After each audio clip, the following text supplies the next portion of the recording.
हातखंबा परिसरात रात्री उशिरा गॅस टँकरचा भीषण अपघात झाला। या अपघातानंतर गॅस टँकर उलटा झाला आणि त्यातून गॅस गळती झाली। ही गॅस गळती मोठ्या प्रमाणात झाल्याने सुरक्षेच्या कारणास्तव वाहतूक बंद करण्यात आली। घटनेची माहिती मिळताच पोलीस आणि अग्निशमक दल घटनास्थळी दाखल झालं होतं।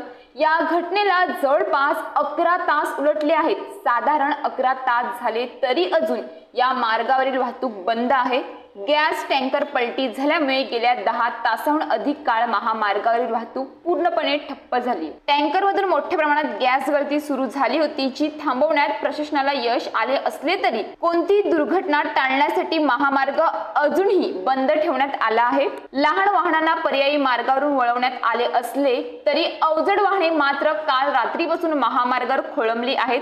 प्रशासनाने अपघात घडल्यानंतर 2 तासात महामार्ग खुला करू असे सांगितले होते, परंतु आता 10 तास उलटूनही महामार्ग कधी सुरू होईल याची कोणतीही ठोस माहिती वाहन चालकांना मिळाली नाही। यामुळे वाहन चालकांमध्ये तीव्र नाराजीचे सूर उमटत आहेत। सध्या अपघातग्रस्त टँकरमधून दुसऱ्या टँकरमध्ये गॅस सुरक्षितपणे शिफ्ट करण्याचं काम युद्ध पातळीवर सुरू आहे। हे काम पूर्ण झाल्याशिवाय महामार्ग वाहतुकीसाठी खुला करणे धोकादायक ठरू शकते। त्यामुळे वाहतूक कधी पूर्ववत होईल हे सांगणे सध्या अनिश्चित आहे। या दीर्घकाळाच्या थांब्यामुळे प्रवाशांना मोठ्या अडचणींचा सामना करावा लागत आहे।